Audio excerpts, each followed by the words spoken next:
पहले तो हमें बताएं ये सिटिंग डिजीज़ क्या है। सिटिंग डिजीज़ बेसिकली स्पेसिफिकली कोई डिजीज़ नहीं है। आपके सेडेंट्री लाइफस्टाइल की वजह से कुछ साइड इफ़ेक्ट्स होते हैं बॉडी पे, जिसको ओवरऑल सिटिंग डिजीज़ का नाम दिया जाता है। जैसे कि मोस्ट ऑफ द टाइम, जैसे मैं, आप या 90% ऑफ द पॉपुलेशन आजकल 6 to 7 आवर्स की सिटिंग कर रही है। बिल्कुल ऐसे ही है। उस सिटिंग की वजह से बॉडी के ऊपर जो हार्मफुल इफ़ेक्ट्स आ रहे हैं उसको डिजीज़ का नाम दे दिया गया है। वर्ल्ड हेल्थ ऑर्गेनाइजेशन के मुताबिक this is the top 9th certain thing जिसकी वजह से आपकी डिक्लाइन की तरफ जा रही है बॉडी। डिजीज़ बहुत ज़्यादा बढ़ना शुरू हो गई हैं, आपके डेथ रेट बहुत ज़्यादा बढ़ रहा है, लॉन्जिविटी बहुत ज़्यादा रिड्यूस होना शुरू हो गई है। ठीक है।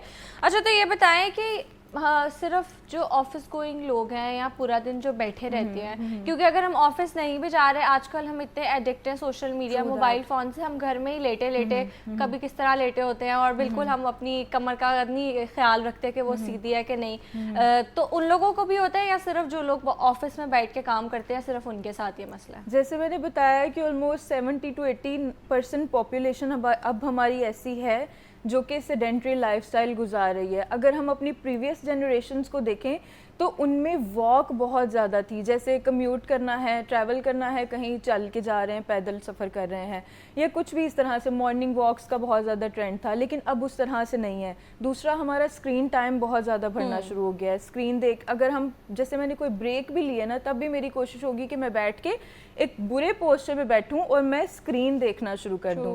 उसकी वजह से बहुत ज़्यादा सेडेंट्री लाइफस्टाइल बढ़ रहा है और सिटिंग डिजीज़ बहुत ज़्यादा इंक्रीज़ होना शुरू हो गई है। बिल्कुल ऐसे। अच्छा, तो सबसे पहले ये किस चीज़ को मुतासर करती है, आपके बॉडी के कौन से हिस्से को?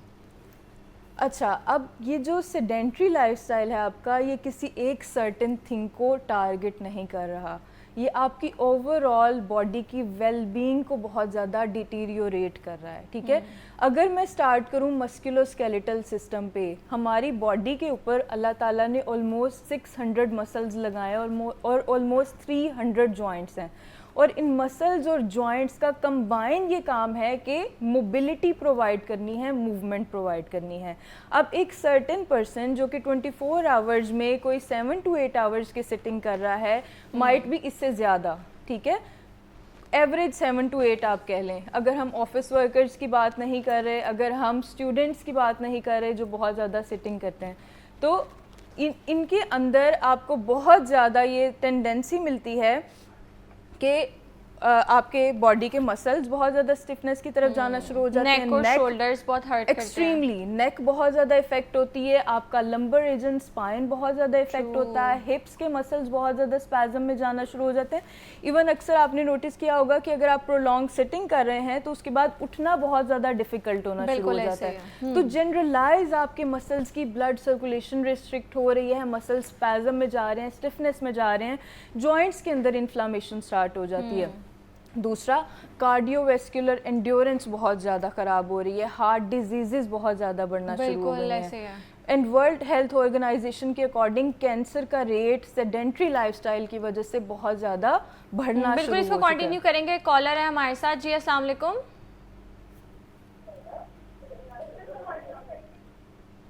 जी अस्सलाम वालेकुम। वालेकुम अस्सलाम जी। जी सवाल कीजिए। वालेकुम सलाम। आप अपना टीवी पीछे से म्यूट कर दें और फिर सवाल कीजिए। आपका टीवी पीछे चल रहा है ना, उसको म्यूट कर दें और फिर सवाल कीजिए। क्या सवाल है आपका? जिस्म में बहुत दर्द रहता है, डॉक्टर कहते हैं कि ये पट्टों का दर्द है, हड्डियों का दर्द है, इसका मुकम्मल इलाज नहीं बता रहे। कब से है दर्द? ये जी छोटे लाश से है। जी छोटे लाश से दर्द है। नहीं, कितना टाइम हो गया, कितने अरसे से आपको ये दर्द है? ये तकरीबन 5 साल हो गए। तो 5 सालों में आपने चेक नहीं करवाया प्रॉपर किसी डॉक्टर को? करवा रहा हूँ जी। तो क्या कहा है डॉक्टर ने? वो कह रहे हैं दारू दे देते हैं, फिर आराम नहीं आता, 1-2 दिन आराम आता है, फिर वही दर्द हो जाता है। ठीक है। जैसे कि अभी इन्होंने बताया कि इनको ऑलमोस्ट 5 इयर्स से पेन है और कांस्टेंट मस्कुलर एक्स आ रही हैं।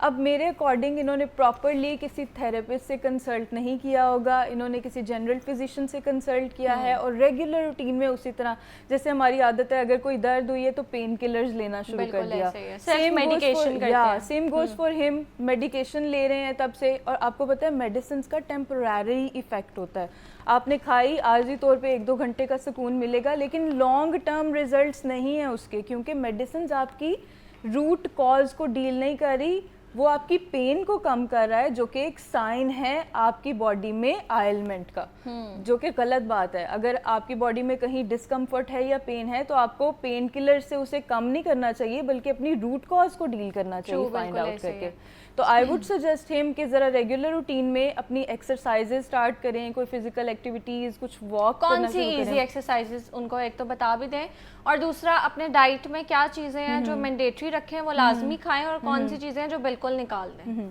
अच्छा, सबसे पहले हम एक्सरसाइजेस की बात कर लेते हैं। It depends on his condition, क्योंकि 1-2 क्वेश्चन से हमें आइडिया नहीं होगा कि वो किस सर्टेन रीज़न की वजह से इस तरह की पेन्स फील कर रहे हैं। माइट भी उनके स्पाइन में कोई इशू आ रहा है या जनरलाइज बॉडी एक्स हैं। अगर जनरलाइज बॉडी एक्स हैं, सिर्फ पट्ठों में खिंचाव आ रहा है, तो सिंपल अपनी मोबिलिटी एक्सरसाइजेस, कुछ स्ट्रेचेस मैं आपको गाइड कर देती हूँ जैसे नेक से रिलेटेड, बैक से रिलेटेड, वो ज़रा रेगुलर रूटीन में स्टार्ट कर सकते हैं। सिंपल एक चेयर पे बैठें, अगर नेक में बहुत ज़्यादा डिस्कम्फर्ट आ रही है पीछे से ग्रैस्प कर लें चेयर को, देन ऑपोजिट साइड पे टर्न करेंगे, hold it for 10 seconds and then relax. आप इस एक्सरसाइज को 10 टाइम्स रिपीट कर सकते हैं with the hold of 10 second. Same goes for the opposite side, दूसरी साइड पे भी इसी तरह करेंगे। या सिंपल स्ट्रेट बैठेंगे और simple range of motion exercises perform करना शुरू करें, ठीक है। इसी तरह बेड पे लेटना है आपने, अगर कमर में दर्द आ रही है आपको सीधा लेटेंगे, घुटनों को बेंड करेंगे, कमर ऊपर उठाएंगे, 10 सेकेंड्स के लिए रोक के रखेंगे, 10 टाइम्स ये एक्सरसाइज आपने करनी है, ठीक है। मार्चिंग करना शुरू करें, अपनी जगह पे उठें, थोड़ा बहुत चलना शुरू करें, मूवमेंट को परफॉर्म करें। अपने पास इलेक्ट्रिकल हीटिंग पैड लाजमी रखें, हीटिंग पैड सिंपल ले लें या इलेक्ट्रिकल ले लें, लेकिन दिन में 2 से 3 बार 15 से 20 मिनट के लिए मस्ट अप्लाई करना शुरू करें। आई होप इंशाल्लाह रिकवरी आना शुरू हो जाए। ठीक है, एक और कॉलर है हमारे साथ, उनका भी सवाल लेते हैं। जी अस्सलाम वालेकुम। वालेकुम सलाम जी, कहाँ से बात कर रहे हैं, क्या नाम है आपका? मोहम्मद रशीद बात कर रहा हूँ पाकपत्र शरीफ से। जी जी, सवाल कीजिए। जी, ये मेरा सवाल है कि मेरी बेगम ना मोटरसाइकिल से गिर गई थी। अच्छा। उसके बाद उसके चुकने में ना चुकना होता है जो उधर में लग गया। मैंने चेक भी करवाया है कि एक्सरा भी करवाया, कोई मसला नहीं बताया। कहते हैं ठीक है, लेकिन उसके दर्द नहीं जा रहा 3 साल से। आस्तीनिल गोली देते हैं तो उसके 2-3 दिन आराम रहता है, फिर ज्यादा शदीद दर्द होने लग जाता है। अच्छा, 3 काफी दिनों से दवाई ले रहा हूँ लेकिन आराम नहीं आ रहा। बराए मेहरबानी करें ये बता दें। ठीक है, वो कह रहे हैं 3 साल से दर्द है उनको और बाइक से गिरी थी वो, और दवाई ले लेते हैं तो टेम्परेरी रिलीफ मिल जाता है उनको, लेकिन आराम नहीं आ रहा। सेम वही वाली बात के कंसल्ट किया लेकिन सिर्फ मेडिकेशन पे हैं, प्रॉपर किसी थेरेपिस्ट के पास नहीं गए, अपनी असेसमेंट नहीं करवाई, अपना डायग्नोसिस नहीं पता कि पेन हो क्यों रही है, कॉज क्या है उसका, सिर्फ पेन किलर्स ले रहे हैं। अब इस तरह से सॉल्यूशन बताना इज क्वाइट टफ। आपके पास कोई डायग्नोसिस नहीं है, आपके पास कोई MRI नहीं है, how can we treat it?